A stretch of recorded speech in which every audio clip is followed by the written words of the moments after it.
I've been reading from this book, Simply A Course in Miracles. It's out on Amazon. My pen name is Olawalani. And today we're going to be reading just some quotes from Lewis Carroll, the author of Alice in Wonderland and Through the Looking Glass, among other, those are his most famous books. I did a recent video on Nietzsche, and Nietzsche and Lewis Carroll basically lived in the same time, from like the early 19th century to 1900. I think Lewis Carroll died in 1898, and Nietzsche died in 1900. Lewis Carroll was his pen name. His real name was like something like Louis Ludwig Dodgson, and he was he's world famous as the author of Alice in Wonderland. We all know something about it. Today, really, what I want to do is I just want to read some quotes. Some of these quotes, the first one actually was quoted by Ken Wapnick in one of his talks, and I'm going to explain why he quoted it in a second here. But you'll see, if you're a student of A Course in Miracles, you'll see right away how all of these are applicable and relevant to A Course in Miracles, and how great minds think alike. And Lewis Carroll was one of those great minds who was clued into certain things that A Course in Miracles really brings very much to the surface for us. So here's the first one. Begin at the beginning, the king said very gravely, and go on till you come to the end, then stop. Ken Wapnick quoted that as how to do A Course in Miracles. Basically, he said, well, how do you do A Course in Miracles? Well, you start at the start, and you go all the way with it, and until you get to the end. Right? There ain't no other way, really. Although, here's how I did it at first, was I skipped around. I just was very random with learning A Course in Miracles until I got to the point where I was like, well, I really need to just dive in here, and I need to really just read the Course itself, stop relying on other people, what other people say about it, what other people write about it, and just really engage with it. Start at the start, start at the beginning, go to the end, and try to understand it on its own terms and see what's really being said. Because everyone has their own perspective and their own interpretation. You can't rely on anyone's interpretation. You have to read the Course. Ideally, I would say from the beginning to the end. You can't just do the workbook. You have to read the text as well. And it helps to read the manual for teachers. Obviously, Jesus wrote it to be read and not just to be looked at or just to be like, oh yeah, that's there too. But if you want to take the Course, you got to take the Course, right? You got to, I'm sure I did this a lot in school. I couldn't get to all my readings. So, I ended up with a lot of readings unfinished by the time the semester was over. And I always felt kind of bad about that, but I always thought, well, I can always come back to it later. And most of the time I did not. But it's the same with the Course. The Course is a lifetime proposition, lifetime curriculum. And so you have your whole life, and you don't have to rush. But ultimately, I think you have to start at the start and go to the end. All right. And that's an invitation. That's not that's not a threat or anything. Okay. But I don't want to go among mad people, said Alice. Oh, you can't help that, said the cat. We're all mad here. We're all insane in this world. Don't forget that. We're all in the madhouse here. The tiny mad idea was what got this all started, according to the Course. which might be somewhat or might be very allegorical, metaphorical, but doesn't matter. The idea is that to be here is to be mad. All right. Who in the world am I? Ah, that's the great puzzle. Who in the world am I? Ah, that's the great puzzle, right? No one knows. We're searching, not everyone necessarily is on the path of really seriously asking that question, but it all crosses all of our minds at one time or another. But the people that really get into A Course in Miracles tend to have God on the brain, and they can't help but ask this question a lot, if not all the time, and want to know the answer. All right, next one. The rule is jam tomorrow and jam today. Sorry. The rule is jam tomorrow and jam yesterday, but never jam today. That's the rule. That's the rule of the madhouse in which we live. We're always thinking about the past, thinking about the future. We do not live in the present moment. It's very difficult for us to do that.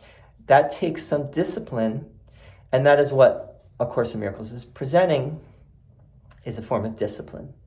Obviously, Lewis Carroll was doing that too. His books were educational, not necessarily in the sense that the Course is, but they, any form of reading and study requires, it is a form of discipline. It's a mental training. Even trying to understand the meaning of words is a mental training, right? Because you do get into the present moment when you try to understand something.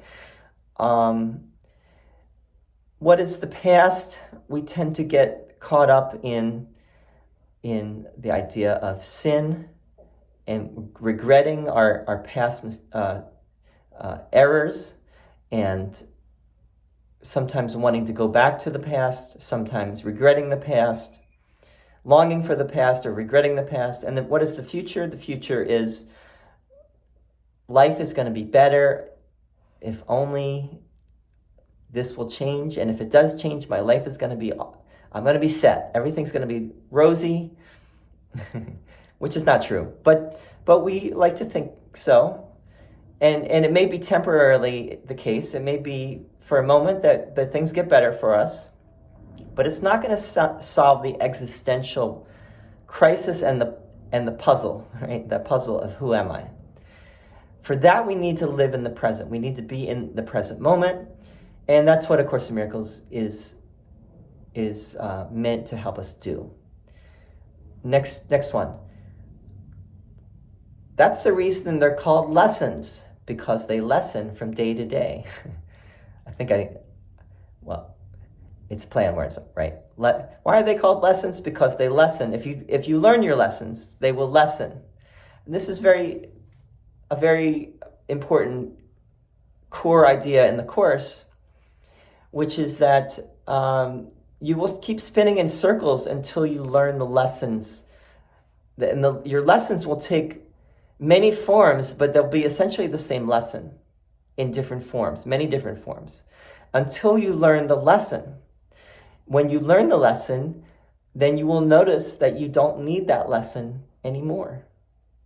Or maybe there's something you still need to learn, but it's not going to be as harsh a lesson. We got the school of hard knocks in life. The school of hard knocks, the hard knocks wouldn't be so hard if we were learning the lessons, right, of the school of hard knocks. If we're not learning the lessons, then we're going to keep getting knocked around by life and think that life is doing it, but it's really us, that we have not chosen to grow up, to learn the lessons that we need to learn. So learn our lessons, they will lessen more and more till we arrive at the end, and then there's no more lessons. We've graduated with, hopefully, well, if we do graduate, we'll be graduating with flying colors. Take care of the sense, and the sounds will take care of themselves. Take care of the sense, and the sounds will take care of themselves. This is like form and content, what the Course says, form and content. The form ultimately doesn't matter. The form is like the sounds. The content is the sense, right? So, for example, you may not fully understand what the Course is saying, but if you understand what the Course is driving at, it doesn't matter necessarily if you fully understand what it's saying. If you understand that it's all about becoming, finding love and returning home to love, and that you want to offer love to everyone without exception, and you want to offer forgiveness to everyone without exception. If you understand that, the Course really is very simple. You don't necessarily need to understand every sentence, every word. And some people, unfortunately, get into arguing about it. And the reality is, all you need to do is do the practice, and everything will be taken care of. And Jesus in the Course says, all you need is the purpose or the intention. If you have the purpose, if you have the goal, then the means will take care of themselves, right? You don't need to worry so much about the means. The means will be provided as long as you have the end, the goal. Once you have that, everything will fall into place. Don't worry. All right, so take care of the sense, and the sounds will take care of themselves. There comes a pause, for human strength will not endure to dance without cessation, and everyone must reach the point at length of absolute prostration. So this is a variation on the... Now, Lewis Carroll was Anglican. He was a member of the Anglican Church. He was very involved with it, as I understand. By the way, recently there was something that came out about how Lewis Carroll might have been a pedophile.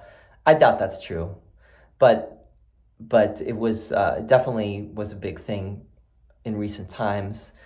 But this is a variation on the idea that every knee will eventually bow, right? And the Course's way of saying it is, there will come a point for everyone where we just cannot tolerate the ego anymore, right? We seek a better way. We seek another way. And we will eventually find the way of love, right? You could say the way of Christ, but you don't have to use the word Christ. You can just say love. That everyone is going to make their way back home to love, willy-nilly. You can't dance the ego's dance of death forever, which is what Lewis Carroll is saying here, right? There must come a time when you return home again, and everyone will. That's what the Course is saying. No one is lost. No one will be destroyed. Everyone goes home in the end. Now, this is also a big theological debate, definitely, in Christianity and in religion in general, is many people don't like the idea that everyone is going to be saved, because we think, well, some people don't deserve to be saved. Some people have done such evil things that they do not deserve to go home, right? They're not worthy.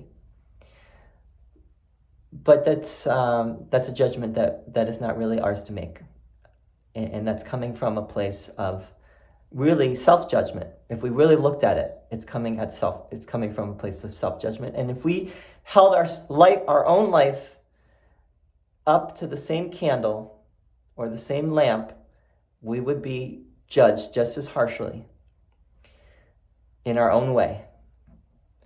So anyway, we'll go on. Last one. This is a great one. 'Tis a secret. None knows how it comes, how it goes. But the name of the secret is love. Nobody understands love. It's a secret. It's a sacred secret. It's a mystery. We don't understand what it is. We all know that love is everything. We all know what love is on some level, on some profound level. Are we able to live in love all the time? No, but we can be more consistent and constant in our love if we have a discipline that helps us. Because we don't want to be unloving. Who wants to, that's to live, being unloving is to live with regrets and sorries. And who needs that? Why not just be loving, being so present that you're loving all the time versus, hurting people and then having to say you're sorry. So love is a mystery, but we all know what love is. It's a paradox, right? We don't know what it is, but we do know what it is. And there is a way to embody love more and more. And A Course in Miracles presents one way to do that. And it's a beautiful way, and it's a very simple way. And I commend it to you, but it's an invitation, but it's not a proselytization.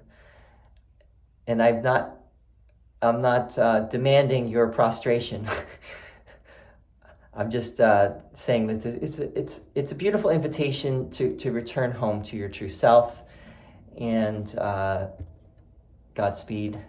Thank you for listening, and I hope this was helpful. Please feel free to leave a comment, and we'll continue with more videos like these, whether they're getting many views or not. Doesn't matter. All right, thanks. See you soon.